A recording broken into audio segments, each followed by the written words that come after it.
Buenos días, mi nombre es Gustavo Hernández Rivera y vamos a hablar un poco sobre los derechos humanos de las personas con discapacidad. Primero que nada, debemos tomar en cuenta la definición de los derechos humanos que la Comisión Nacional de los Derechos Humanos precisamente en su página establece. Y dice que los derechos humanos son un conjunto de prerrogativas que tienen como finalidad la protección de la dignidad humana y cuyo ejercicio es indispensable para el desarrollo pleno de las personas.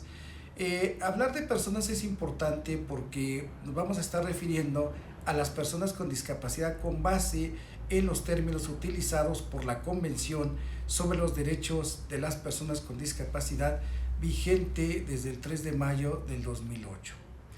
Entonces,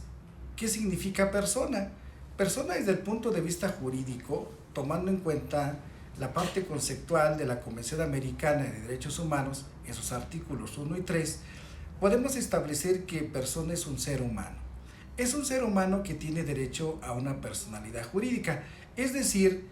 tiene derecho a ser titular de derechos y a ejercer sus derechos y sus obligaciones por regla general.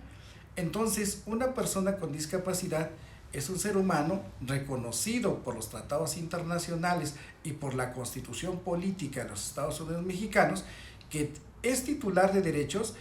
pero que también puede ejercer esos derechos y cumplir esas obligaciones con los requerimientos y salvaguardias en los casos concretos necesarios que establezca la propia legislación.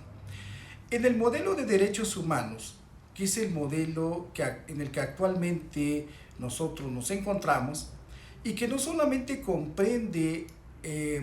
la publicación e entrada en vigencia de la Convención sobre los Derechos de las Personas con Discapacidad, sino también estas reformas del 10 de junio del 2011, a través de las cuales 11 artículos de la Constitución fueron reformados y adicionados,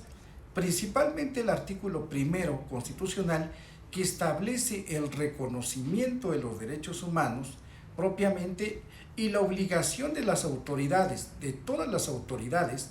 de promover, de respetar, de proteger y garantizar los derechos humanos establecidos no solamente en la Constitución Política de los Estados Unidos Mexicanos, sino también aquellos derechos humanos contenidos en los tratados internacionales de los que México forma parte. Y aquí la importancia, porque precisamente de esos tratados internacionales de los que México forma parte, se encuentra la Convención sobre los Derechos de las Personas con Discapacidad, cuya importancia es tal que forma parte de los 9 documentos fundamentales que integran el sistema internacional de los derechos humanos. Ahora, la Convención sobre los Derechos de las Personas con Discapacidad debe de leerse no de manera textual, sino como establece el artículo 31 de la Convención de Viena sobre el cumplimiento de los tratados, debe de leerse de buena fe, así es como tiene que interpretarse, y además en un contexto de el origen de los documentos que establecieron precisamente la creación de esta convención. Es decir, tenemos que hacer un estudio completo para determinar exactamente cómo debe de interpretarse esta convención para poder exigir al Estado el cumplimiento de los derechos de las personas con discapacidad y también poder determinar en qué momento el Estado está cumpliendo y cuál es la responsabilidad social que corresponde. Porque aquí lo interesante en esta convención es que no solo establece obligaciones para el Estado, sino también responsabilidad para la sociedad en precisamente la modificación del ambiente para que las personas con discapacidad realmente podamos ser incluidos. El concepto de discapacidad que nos ofrece la Convención sobre los Derechos de las Personas con Discapacidad, que es una situación o concepto que evoluciona, es decir, que va históricamente, si tomamos el fundamento de los derechos humanos, podemos saber que estos van evolucionando. Entonces, posiblemente en algunos años el concepto de discapacidad cambie,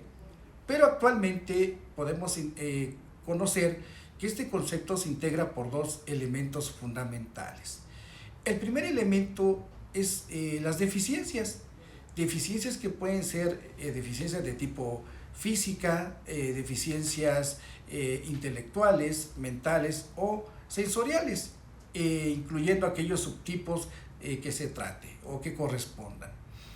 Pero esto no es lo que va a generar la discapacidad. La discapacidad requiere la interacción con otro elemento fundamental, que es las barreras en el entorno.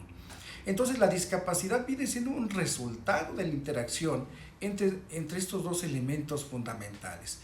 El elemento de deficiencias más el elemento que son las barreras en el entorno, barreras que pueden ser actitudinales, barreras institucionales, legislativas, barreras de accesibilidad en todas sus vertientes, como son el entorno físico, como son el transporte, la comunicación, información, incluyendo el acceso a las nuevas tecnologías, a las famosas TICs. Entonces, todo esto va a generar la discapacidad cuando estos dos elementos interactúan. De tal manera que una persona, por ejemplo, puede tener una deficiencia visual, por ejemplo, dos personas ciegas, pero imaginemos que una persona de ellas vive en una ciudad donde tiene guías podotáctiles, donde tiene señaléticas en sistema braille, donde tiene semáforos audibles, donde tiene elevadores parlantes, etc. Y esa misma otra persona que tiene también la misma deficiencia física, es decir, sensorial, es decir, la misma problema de ceguera. Entonces, esta persona vive en una sierra, la que ustedes imaginen, y entonces cuando sale, pues imagínense, puede chocar con ¿qué les parece? Magueyes enfrente, se va a la izquierda y una zanja, a la derecha hay un arroyo. Entonces, esta persona, ambas tienen el mismo tipo de deficiencia sensorial, son personas ciegas, pero una enfrenta barreras y la otra no. Entonces puede ser que las dos personas tengan deficiencia, pero no discapacidad. Eso es importante saberlo. Entonces, ¿por qué? Porque las barreras son fundamentales, es realmente lo que van a generar la limitación de una persona, es decir, lo que va a generar precisamente que la persona no se desarrolle plenamente, no por la deficiencia, sino por las barreras que enfrenta precisamente por contar con esa deficiencia y que la colocan en una situación de vulnerabilidad. Entonces, eso es lo que va a señalar precisamente con base en el modelo de derechos humanos lo que es una persona con discapacidad. Ahora, ¿los derechos que tienen las personas con discapacidad son distintos a los de las personas sin discapacidad? La respuesta es no, no son distintos. Las necesidades también son propias de una persona con y sin discapacidad. Lo que va a variar son los requerimientos específicos. Por ejemplo, todos tenemos necesidad de estudiar, por ejemplo, o necesidad de trabajar, necesidad de alimentarnos, pero las personas con discapacidad, por ejemplo, utilizamos ciertos elementos, herramientas, requerimientos específicos que nos permiten estar en igualdad de condiciones que las demás. Entonces, no es que nuestras necesidades sean distintas, sino que los requerimientos sí son específicos, o por no decir especializados, para que nos permitan estar en condiciones de igualdad que las demás. Entonces, por ejemplo, si nos sentamos en una computadora, dos personas, una con discapacidad y otra sin discapacidad, si la persona tiene una discapacidad visual, pues va a necesitar un lector de pantalla, de los que ya conocemos, que puede ser un JAWS, un NVDA, etc. Y una persona sin discapacidad no, pero al final de cuentas, los dos van a estar satisfaciendo una necesidad, y en este caso es, por ejemplo, el trabajar con la computadora o ordenador, como se le quiera llamar, ¿no? Entonces, no hay ninguna situación que cambie en los derechos, sino los requerimientos específicos que van a establecer esa situación de igualdad entre las personas con y sin discapacidad. En el caso de que luego hablamos de la conmemoración del Día Internacional de las Personas con Discapacidad, es importante establecer